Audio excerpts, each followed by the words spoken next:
Todos queremos viver mais, mas é importante viver com qualidade. Idoso? Sim. Velho? Não. Existe muita diferença entre essas expressões, não é mesmo?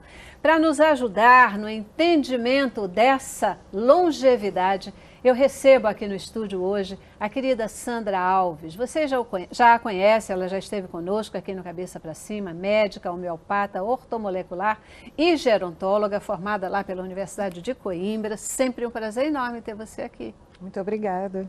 Uma alegria poder estar aqui de novo com você, né, e com toda essa equipe. Obrigada, agradeço o convite. Bacana. E falando aí sobre essa questão da longevidade, né, Sandra? Super importante a gente entender o que está acontecendo, né? Entender e se preparar para, né? Termos um envelhecimento, porque quem não morre envelhece. E a gente pode preparar um envelhecimento com muita saúde, com equilíbrio, não é? Sermos idosos ativos, participantes, né? Agregantes de valores, porque carregamos ao longo, né, do nosso processo de envelhecimento várias experiências de vida, vida profissional, vida afetiva, enfim, que pode ser agregado aos nossos parentes, aos nossos amigos, aos nossos colegas de trabalho, não é? Verdade. Então, é importante isso. A ideia é essa, a gente poder utilizar essa bagagem, né? Sim. Jogando fora o que é excesso e carregando aquilo que é bacana. Diminuir o peso, né, da viagem. Mas viajar prazerosamente. Sim, viajar com o essencial, né? É isso aí. Porque a gente sabe que esse tempo que nos resta tem que ser um tempo de qualidade. Verdade, é isso que a gente busca. Mas quero apresentar para vocês também a Elizabeth Kaider. Elizabeth é psicóloga, pós-graduada em gerontologia, também lá pela Universidade de Coimbra. Muitíssimo obrigada por estar aqui com a gente. Obrigada a você pelo convite. Isso aí, né? Só a sua formação em gerontologia já diz que você já mostra que você tem uma preocupação também com essa questão do envelhecimento, né? Que tem acontecido de forma tão acelerada na população brasileira. Sim, com certeza. Eu trabalho com arte-terapia e através da arte-terapia a gente busca trazer a autoestima da criança, do idoso, a gente desperta as potencialidades que estão adormecidas, a gente trabalha tudo com o lado expressivo e criativo. Além disso, não só os materiais e as técnicas que eu trabalho, que são desenho, pintura, colagem, também eu também trabalho com isso, as funções cognitivas da memória, que são a atenção, a concentração, eu trabalho com a percepção, então também me serve de instrumento ao lidar. Eu trabalho com esse grupo de idosos já há 6 anos, tá? Legal. E trabalho hoje, há pouco tempo, num centro de convivência para idosos, onde eu trabalho com a oficina da memória. Que coisa e são em torno de 40 senhoras e senhores, no totalizando, de pessoas com quais eu trabalho. Muito bom, certamente muito conteúdo aí para trazer para a gente em termos eu dessa... espero, né, poder agregar uma coisa positiva. Com certeza, com certeza. Você vai agregar, Elizabeth, tenho certeza disso. Muitíssimo obrigada pela sua presença aqui com a gente, tá bom? E quero apresentar para vocês também a Jaqueline Muro. Jaqueline é psicóloga clínica, também palestrante. Ela trabalha com viés da gestalterapia no atendimento domiciliar, né, o conhecido home care. Ela também trabalha em hospitais com o atendimento chamado ao pé do leito e ainda em consultório, não é mesmo? Ou seja, tem aí uma gama ampla de formas de atendimento. Muitíssimo obrigada por estar aqui com a gente. Eu que agradeço o convite. Estou muito feliz de estar aqui e de poder também participar e contribuir um pouquinho aqui, aprender um pouco com a Beth, com a Sandra, né? E eu sempre digo o seguinte, quando eu trabalho com idosos, né? Competência não se aposenta. Boa. Então, quais são os seus sonhos? Né? O que é aquilo que você deixou de realizar quando você era jovem? Quando você tinha que cuidar dos seus filhos, quando você cuidava da carreira de seus filhos, quando você cuidava da carreira dos seus netos? Eles vão embora, vão crescer, né? Então, por que não recomeçar? A arte-terapia tem um trabalho muito bonito nessa questão de memória. A Gestalt também trabalha essa parte de reabilitação também, de percepção, atenção e memória. E eu trabalho justamente com um idoso um pouco mais diferenciado do que o da Beth, né? Porque eu trabalho com o idoso acamado. O idoso, muitas vezes abandonado, eu atendo a ordens judiciais, e idosos, às vezes, em condições de maus tratos. Então, há todo um trabalho de resgate de autoestima, todo um trabalho de resgate de autoimagem, né? Porque ele perde esse senso de utilidade. E quando o idoso perde o senso de utilidade, ele se sente pouco amado. Ele acha que ele não é amado. Verdade, então, é isso que a gente trabalha. Essa questão da utilidade talvez seja um dos pontos mais críticos na questão do envelhecimento, né? Quando muitas vezes o olhar da sociedade, da família começa a deixar para lá, você mesmo dentro de casa acaba não participando do ambiente doméstico, das decisões, etc. E aí você vai realmente começando a não se sentir um idoso, mas você se sentir velho. Né? Se sente velho, né? Exatamente. A gente está aí com esse tema provocativo de idoso sim, velho não. E você defende muito essa sequência, essa indicação, né? Sem dúvida. Eu defendo porque, como médica, a gente vê que aquelas pessoas que se preparam para o envelhecimento, né? Que entendem que é uma sequência natural, não é? Da vida que nós vamos ter que ultrapassar.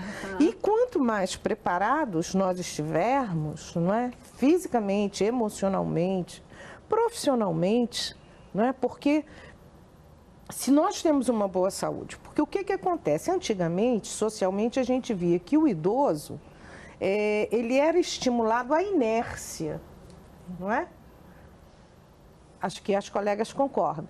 E hoje em dia a mentalidade mudou, não é? A gente vê nas academias, a gente vê nos estúdios de pilates, a gente vê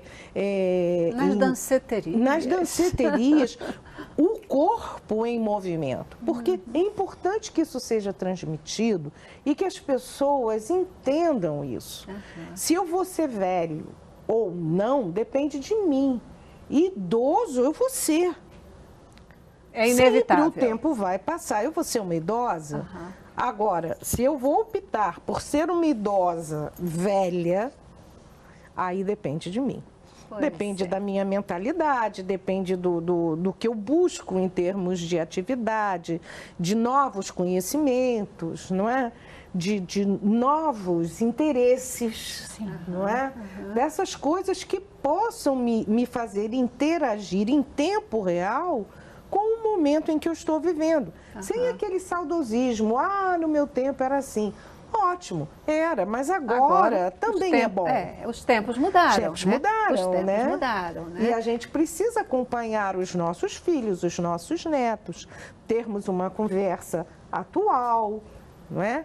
Claro que a família também precisa entender que a nossa velocidade é diferenciada. É um pouco diferenciada, mas não significa que a gente não consiga chegar. Não significa que o idoso vai ser uma mobília da casa, né? Porque muitas vezes a família o coloca nessa condição e ele aceita, porque também é uma escolha, é um processo de escolha, né? Verdade. Ficar idoso não é uma escolha, é um processo natural, como você colocou. Entretanto, ficar velho é escolha e decisão, assim como amar, como perdoar. Então, eu trabalho muito essa questão do ancorar-se no presente. O passado foi bom? Maravilha. Mas e o teu presente? Né? É um dia de cada vez e um passo feliz vale por 3. Então, é trabalhar essa ancoragem com o idoso. E às vezes também o passado nem foi bom. Mas o que não significa que a gente não possa ter um envelhecimento... Construir uma nova história. Melhor do que a nossa história Sim. na juventude, na maturidade, não é verdade? Verdade. Você, de repente, teve que se sacrificar um pouco mais nesse período de juventude. Você estava comentando a questão de expectativas, né? A possibilidade de você até mudar de carreira, partir para novas questões. E a gente tem percebido, por exemplo, até com a crise no Brasil, que muitas pessoas que vinham dentro de uma, às vezes até de uma linha de conforto, de um ciclo de conforto, né? De um emprego, de uma remuneração, de uma carteira assinada, de repente, com o desemprego que tomou conta do nosso país, tiveram que se reinventar, tiveram a possibilidade aí de dizer, puxa vida, aquilo que eu sempre gostei de fazer, vou fazer agora, né? E começou a criar um novo espaço, uma nova carreira, a se sentir tão realizado quanto até mais realizado do que em momentos anteriores, né? Em momentos anteriores. Gente, aqui assim, a gente vai falando e o tempo vai correndo e eu já preciso ir para o nosso primeiro intervalo. Então, vou dar minha primeira paradinha e a gente volta. Eu queria ouvir de vocês qual é a principal diferença que a gente consegue estabelecer para o idoso de hoje versus os idosos de, vamos chamar de antigamente, né? Antigamente foi ontem, né? Mas a gente vai chamar de antigamente, porque afinal de contas o mundo está mudando numa velocidade tão grande que ontem a gente já pode chamar de antigamente, tá bom? Mas vamos para o intervalo, a gente volta já já. Cabeça pra cima, cabeça pra cima. Hoje aqui, refletindo com você sobre essa questão do envelhecimento na população brasileira, né? Gente, já viu só? Nos últimos 20 anos, a população de idosos, ela praticamente dobrou. Nos próximos 10 anos, ela vai continuar nesse processo de crescimento acelerado. Se hoje a gente está com uma média de 74 anos, né, na expectativa de vida, daqui a pouquinho, nos próximos anos, essa média passa para 81. O que é que a gente faz, né, com essa questão toda da idade? Qual é a principal diferença dessa nova geração de idosos? Como é que você vê? Olha só, eu percebo que realmente existem vários idosos hoje em busca de novos projetos de vida, buscando atividades mais prazerosas, mas ainda existe aquele idoso que se acha ainda uma pessoa que está abandonada e do lado. E esse tipo de idoso, ele acaba entrando num outro processo, que é um processo de depressão. E para tirá-lo desse processo, é muito difícil, ele às vezes não quer participar. Então ele fica realmente ao lado. Há de se tentar fazer uma mudança de pensamento da sociedade, para que a gente possa resgatar essa potencialidade e esses valores positivos do idoso. Porque a gente começa a envelhecer primeiro o olhar do outro, antes de nós mesmos. Verdade. Então, a gente começa a perceber que o envelhecimento aconteceu quando os outros começam a nos mostrar os sinais. Então, e eles precisam ser extremamente estimulados. Todas as atividades eles precisam ser estimulados, porque para qualquer coisa eles correm para o outro lado. Então você tem que sempre incentivá-los, mostrar que eles são criativos, que eles podem ainda e podem muito, mas ainda tem um outro lado que sempre os puxa. Por isso a socialização é muito importante. Trabalhos em grupos, né, eu não sei se, né, mas assim, o trabalho em grupo é muito importante porque ele passa a perceber que ele faz parte de um grupo em que o problema dele também é do colega. E isso torna a interação dele dentro daquela sociedade, daquele grupo. Então eu acho que é importante, sim, eles buscarem o convívio social, projetos, nem que seja, vou ler um livro hoje, né? Hoje eu vou ao cinema. Isso são projetos que, de repente, eles não pensam que isso é um projeto, mas é um projeto de ir com um grupo ao cinema, de um grupo ao teatro, de poderem cantar, de fazer um coral, de fazer uma atividade física. Eu acho que isso é a valorização. A nossa sociedade ainda não tem essa visão em cima do idoso. Por isso que muitas vezes ainda se acham que são cartas descartadas, como você falou. Entendeu? Porque mesmo. A sociedade precisa ter. É muito fácil o jovem ignorar o idoso, ou então, até pessoas da nossa idade, você percebe no dia a dia que eles descartam. Mas, gente, eles têm toda uma sabedoria. Hoje, já visto os indígenas, eles resgatam e valorizam aquele que é o mais sábio da tribo para contar as histórias. E nós não temos isso. Infelizmente, hoje, a juventude não estou dizendo todas, mas a internet, vamos colocar assim, esse momento de globalização, e está esquecendo todo esse lado afetivo que é muito importante, não só para a gente, mas para esse idoso, o acolhimento. É verdade. Elizabeth, eu acho que a tua palavra é fundamental e tem um destaque aí que a gente precisa colocar, né? Que é a nossa sociedade, ela realmente valoriza a juventude, né? Ela prioriza a juventude, novo, belo. Né? O belo, o corpo esbelto, essa coisa toda, é o que efetivamente valoriza. E o que a gente está conversando aqui hoje é que não é para não valorizar, claro, mas é para entender que quando a gente nasce, a gente já está envelhecendo, né? Sim. É muito interessante porque quando a gente é criança, quando a gente é adolescente, a gente fica ansioso para envelhecer, né? Porque todo mundo quer ser jovem, né? Você quer chegar nessa fase, então você quer, porque você está ali, quando você diz, né, você quer ser um adulto, você está querendo envelhecer, né? Porque você está querendo deixar de ser criança e tal, para ser um adolescente, para ser um jovem. E aí, daqui a pouco, quando você continua o seu processo de envelhecimento, aí você vai para onde? Você vai para a velhice. Né? Você vai se tornando aí um sexagenário. E olha, esse olhar para o que está acontecendo com a população. Nossa população está envelhecendo. Então, quem é que tem que começar a olhar para políticas públicas, para todos os processos que vêm para frente? São os idosos? Não, são jovens. São os jovens. Uma coisa que eu reputo como da maior importância social é a educação voltada para a realidade. Uhum. A realidade, quando se fala em idoso, não é? Você diz assim, a pessoa é idosa. Gente, mas ela não nasceu idosa, né? Então, esse processo educacional que passa por alimentação, que passa por atividade física, por você acostumar o seu filho a comer o que é saudável, ele vai estar preparando uma velhice saudável. É? Se você condiciona um bate-papo com valores dentro da sua casa, com valores de respeito, de valorização da opinião de uma pessoa mais velha, né? Porque hoje em dia a gente vê, infelizmente, crianças de pouca idade ofendendo pai, mãe, né? Isso é uma coisa comum. Eu às vezes assisto isso dentro do consultório. Uhum.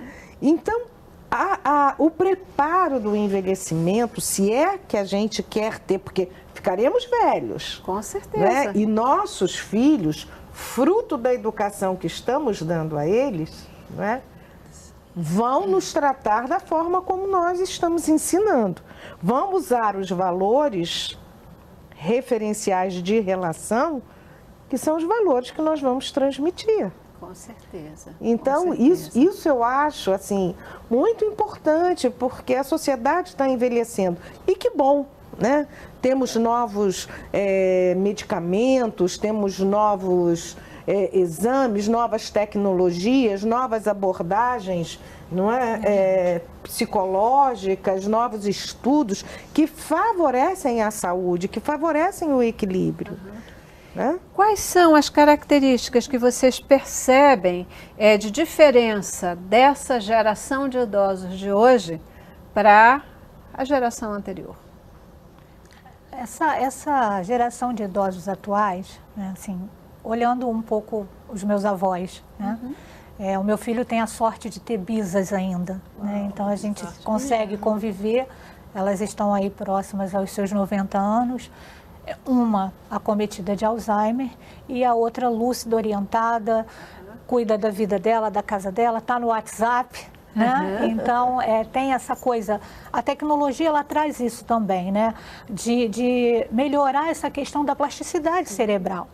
Quando o idoso está ali no WhatsApp, aprendendo a dar os primeiros passos dele ali no WhatsApp, né? E às vezes chegam umas mensagens muito engraçadas até ele aprender a lidar com aquilo, mas aquilo ali já é um momento de distração, é um momento de atenção, é um momento de memória, de que ele vai ter que aprender a mexer no aplicativo. De interação, de pertença, porque aí tem o grupo da família, né? E gira o grupo da família em torno daquela matriarca ou daquele patriarca. E na época da minha avó, por exemplo, a minha bisavó faleceu aos 90 anos e a minha avó, muito jovem, aos 58. E a mãe ficou viva, né, enquanto ela partiu. Mas o que eu vejo de diferença, assim, a minha avó era aquela típica idosa do sítio do Pica-Pau Amarelo.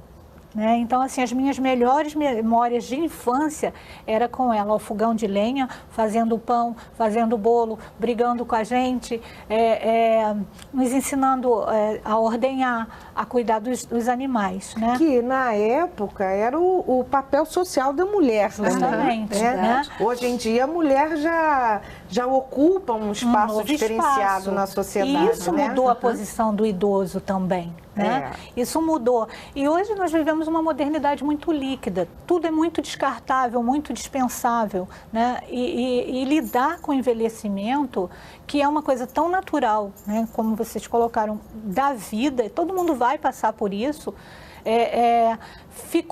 parece que assim, envelhecer é um fardo.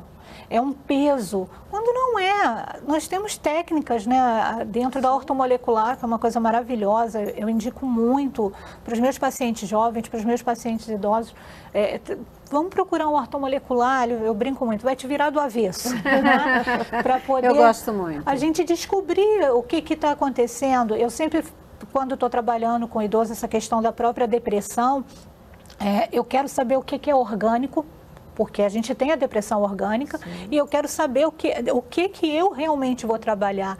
Sim. Então, eu trabalho muito em parceria com o psiquiatra. Se tem o ortomolecular, eu também trabalho, eu estou ligando sempre para esses médicos, eu quero saber, eu quero entender, justamente para eu trabalhar a dinâmica certa. E essa é a grande diferença.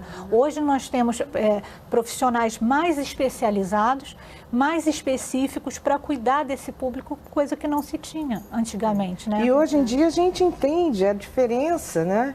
Que a depressão, a carência de determinados nutrientes, conduzem como reflexo patológico, se é que podemos chamar assim, a um estado depressivo. Né? E aí, quando você analisa, faz uma avaliação, você dosa determinadas vitaminas, determinados sais minerais e suplementa, você tem uma melhora incrível no estado emocional, junto com a psicoterapia. Não é? Muito. O paciente sempre levanta, socialmente falando, ele levanta emocionalmente falando, porque ele tinha carência de algumas substâncias orgânicas indispensáveis. Perfeito. A gente está falando aí como provocação no nosso tema, idoso sim, velho não, né? O que significa envelhecer bem? O que é isso? Como é que a gente envelhece bem? Né? Eu tenho alguns amigos que começam, né, nessa história de envelhecer, envelhecer é uma porcaria, né? É muito, né? Nesse culto à juventude, né? Eu estou muito feliz com a minha idade, eu acho que eu aproveitei bem a minha vida, eu acho que, né? E chego num ponto em que hoje eu tenho muito para fazer, para viver, para curtir a vida do jeito que ela é e nessa minha fase atual. O que é envelhecer bem? Eu já preciso de novo para o intervalo. Vou para o intervalo e eu volto com essa pergunta. Tá legal? Vamos lá. Cabeça pra cima.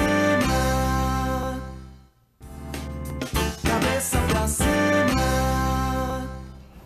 Isso aí. Você que está nos acompanhando agora, onde é que você já está nessa escala de idade? Você já é um sexagenário? Você tem usufruído dessa sua idade? Ou você está ainda naquele grupo que não gosta de nem sequer usufruir, por exemplo, de ocupar a vaga do idoso, de ter o seu desconto lá no cinema, etc., para ninguém saber que você já tem mais de 60 anos? Porque tem gente que faz isso, né? Tem gente que faz isso, não gosta de... Não, eu não quero, para não parecer... Né? Não dar na vista de que tem mais idade. Mas a gente levou 60 anos para conseguir, para chegar lá, ter direito. A sociedade tem mais que usufruir. Cobra verdade, muito a aparência do eternamente jovem. Né? É verdade. Sandra, você que é defensora desse tema, qual é a diferença entre idoso e velho? Bom, eu acho que a gente pode ser velho aos 20 anos, né?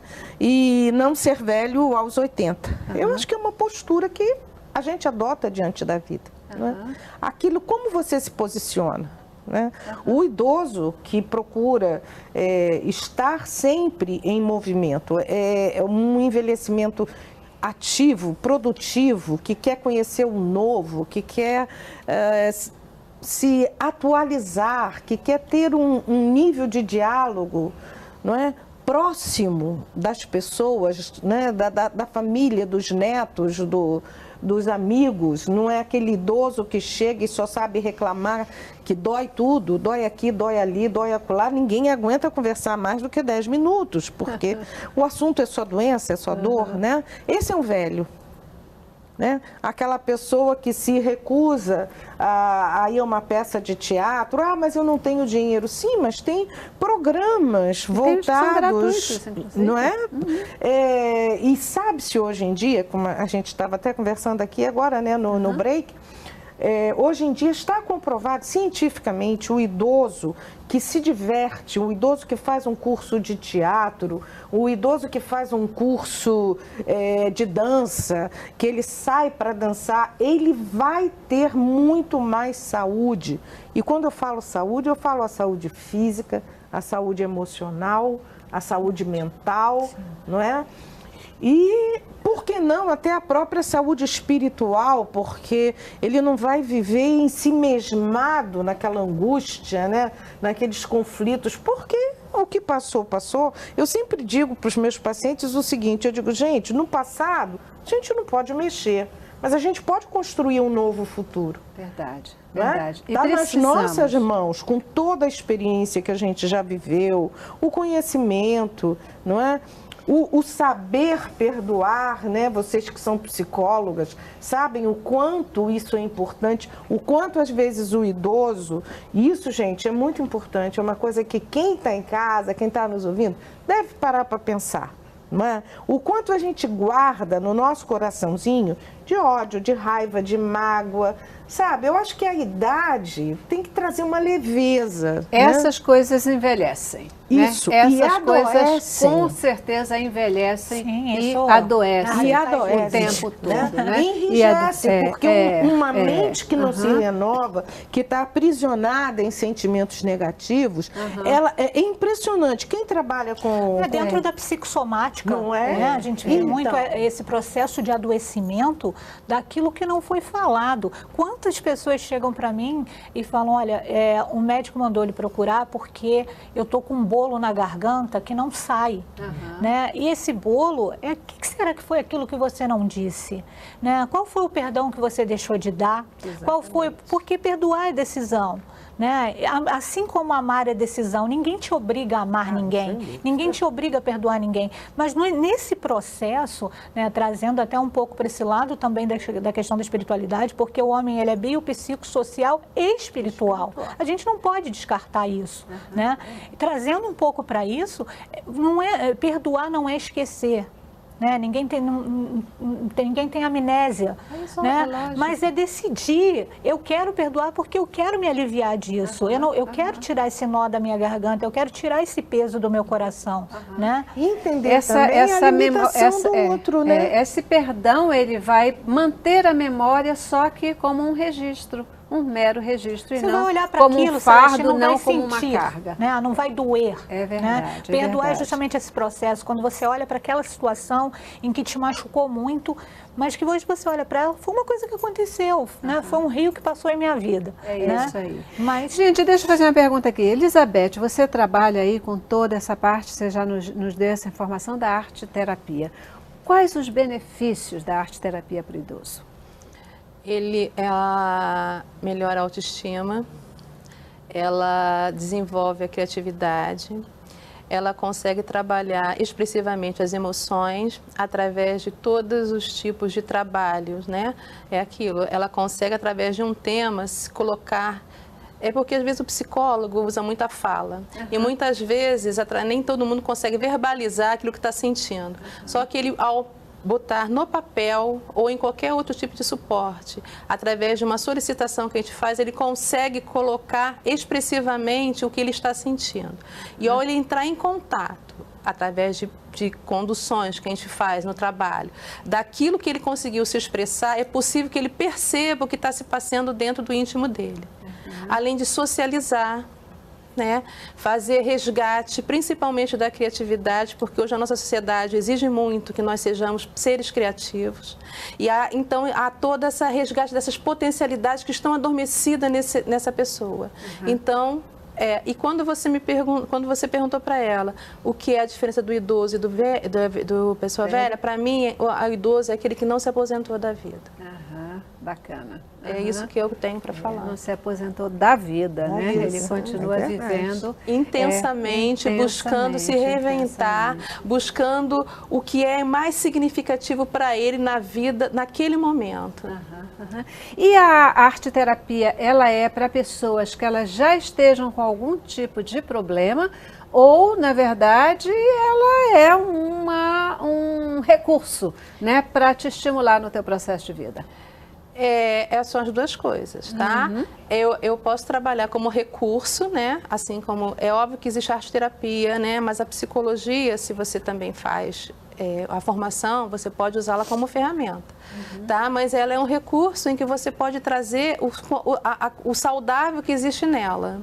Eu esqueci o que você me perguntou. Essa questão da arte-terapia, porque a gente está falando, né, e de repente as pessoas pensam assim, não, mas tudo bem, eu só vou procurar um arte-terapeuta se eu tiver com algum problema de memória, se de repente eu tiver com baixa autoestima, né? E não como algo que, ao você estar praticando, isso já vai manter a tua autoestima alta. Sim, você vai trabalhando, né, seu autoconhecimento, ela vai através dessa ferramenta, ela vai se autoconhecer cada vez mais a cada passo. Então, você trabalha aquele que tem um problema, mas também você trabalha com aquelas potencialidades que são necessárias para aquela pessoa, para ela ter uma melhor qualidade de vida. Eu trabalho os dois lados. A pessoa saudável também pode buscar, porque ela vai explorar um potencial, né, que ela tem, que muitas das vezes ela nem sabe, né? Verdade. Vocês são psicólogos, eu estava pensando disso, aqui, né? porque muitas vezes, né,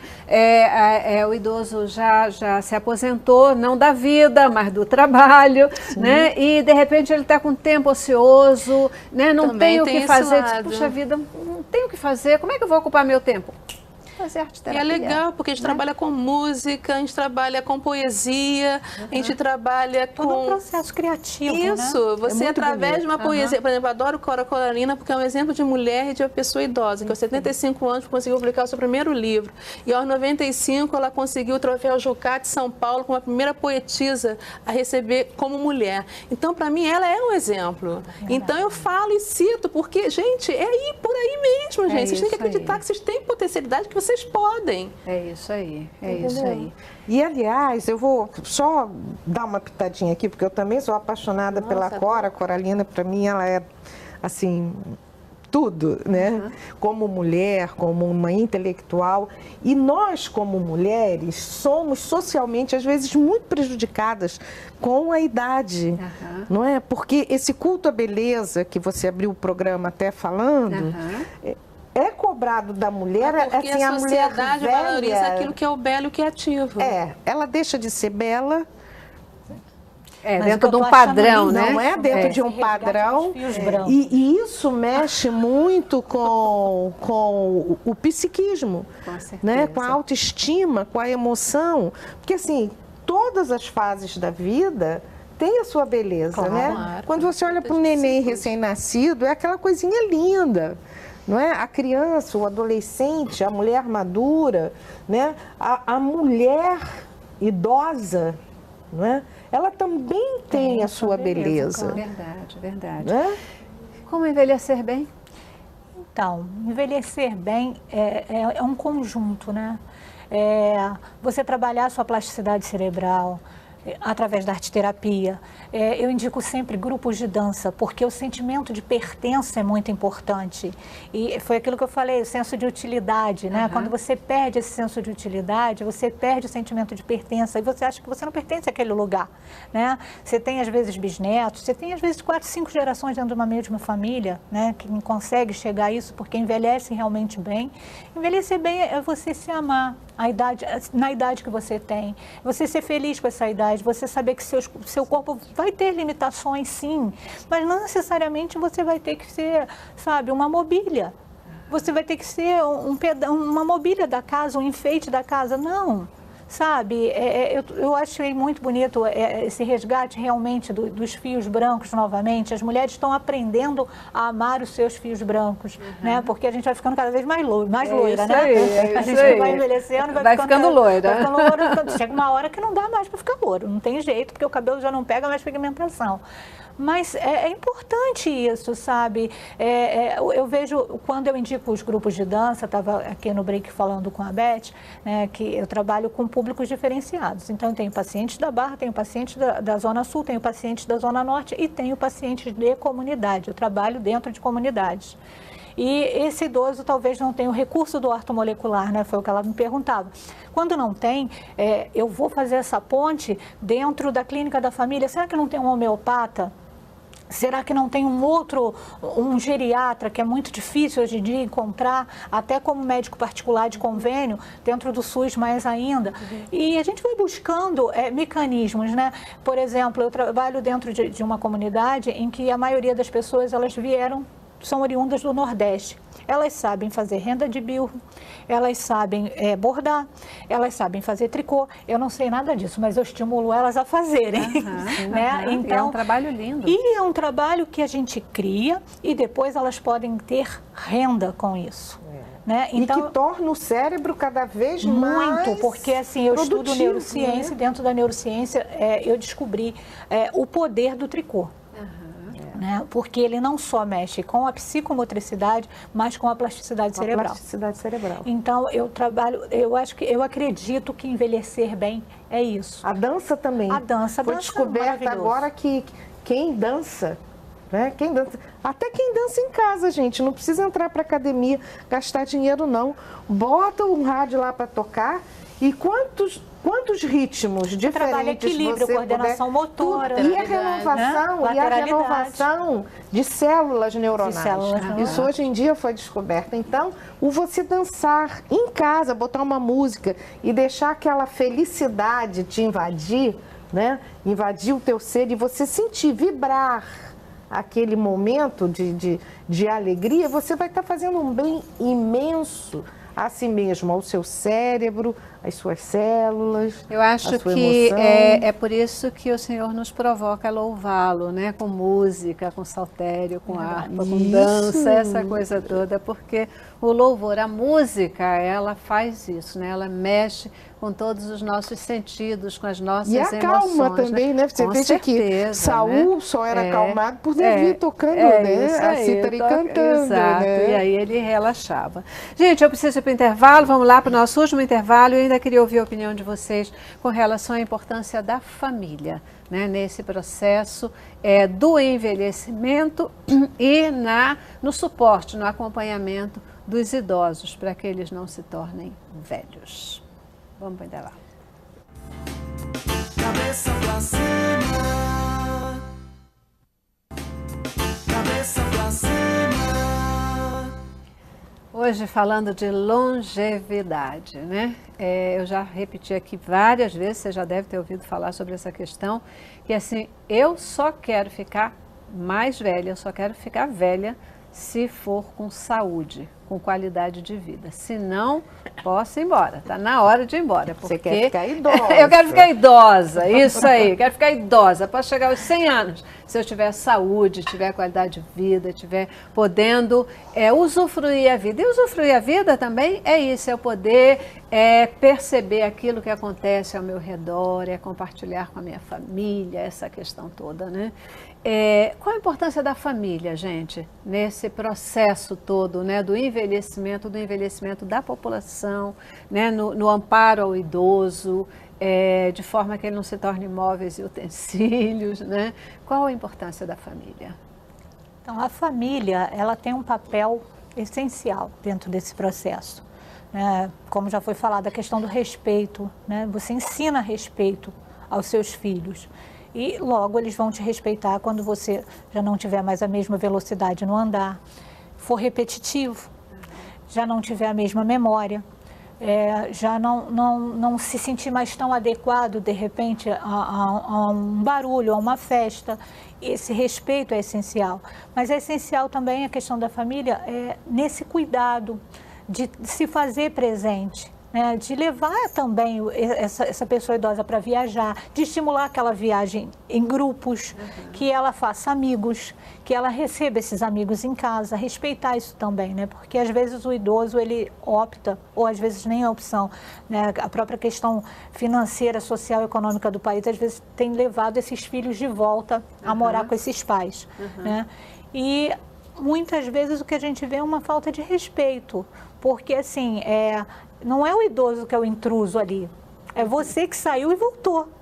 Então você tem que respeitar o espaço dele, né? Se ele gosta de levar lá no final de semana as amigas para jogar bingo, para jogar baralho, não importa. Você tem que respeitar aquele dia do chá, não importa, né? Então assim, mas o papel da família é esse, é do cuidado, é de saber que um momento ou outro na sua vida você se torna pai e mãe dos seus pais. Né? Então, nós somos, determinado momento da vida, testemunha ocular, né? E depois nós passamos a ser agentes ali dentro daquele cuidado. Então, assim, a família é primordial para dar pertença, para dar senso de utilidade e para fazer esse idoso feliz. Bacana, bacana.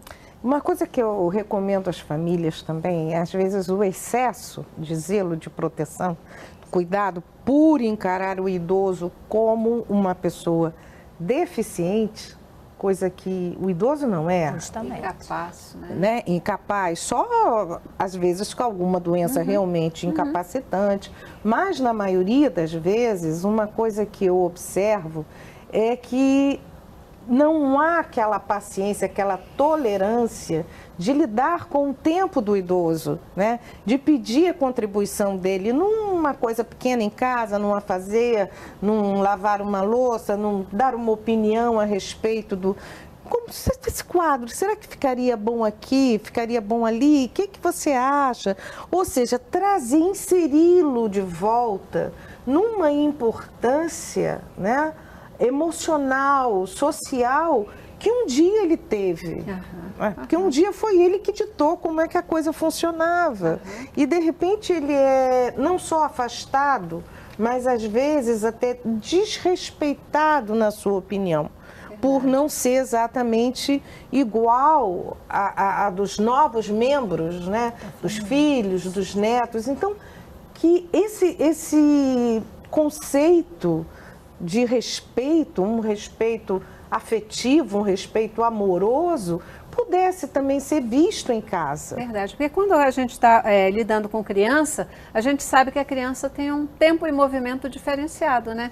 O idoso também vai ter, né? Sim, e aí a gente precisa lidar efetivamente e a gente com essa indicar questão. às crianças como tratar os seus avós, não é? O carinho, a gente ensinar que o avô precisa de receber um abraço, um bom dia. Na minha época se pedia a bênção, né? A gente acordava ou ia visitar, bênção vó, bênção vô, e aquilo passava, né? É isso mesmo, é isso Pela mesmo. família. E a gente estimula para que você continue recomendando que seus filhos peçam a bênção, né? Peçam a bênção dos pais, peçam a bênção dos avós, porque bênção é fundamental. E eu acho assim, é uma delícia. Eu sou avó, então eu acho uma delícia. Minha netinha ainda não sabe falar direito, tem 1 aninho e meio, mas, gente, quando ela abre aquele sorriso, vem correndo, me abraça, me dá um beijo e diz, baba, eu amo. Não gente, tem preço, não tem melhor preço. Eu te amo do mundo. É verdade. Gente, eu tenho que estar caminhando aqui para o encerramento do nosso programa, né? Já estamos aí no nosso minutinho final,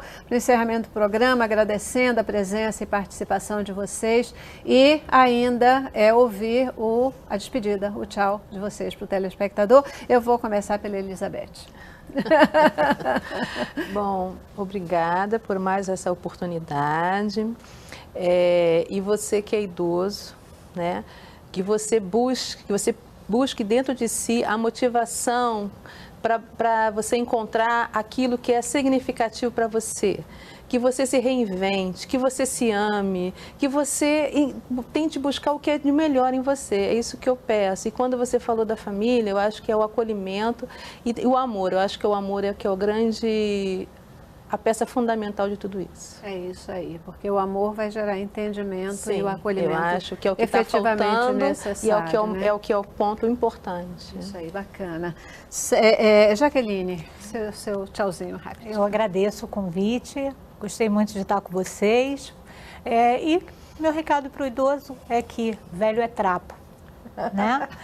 Então, ser idoso sim, faz parte do seu processo, se respeite seus limites, seja feliz com seus limites, mas não se limite, porque competência não se aposenta. Então, você tem muita coisa aí, né? Como diria minha avó, tem muita lenha para queimar. É isso então, aí. sejamos felizes. Tem muita lenha para queimar, com certeza, com certeza. Sandra?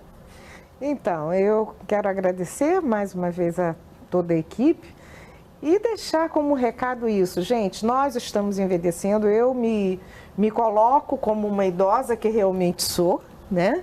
Mas feliz porque a gente construiu uma história, a gente é agradecido a Deus porque conseguimos chegar até aqui e pretendo chegar muito além.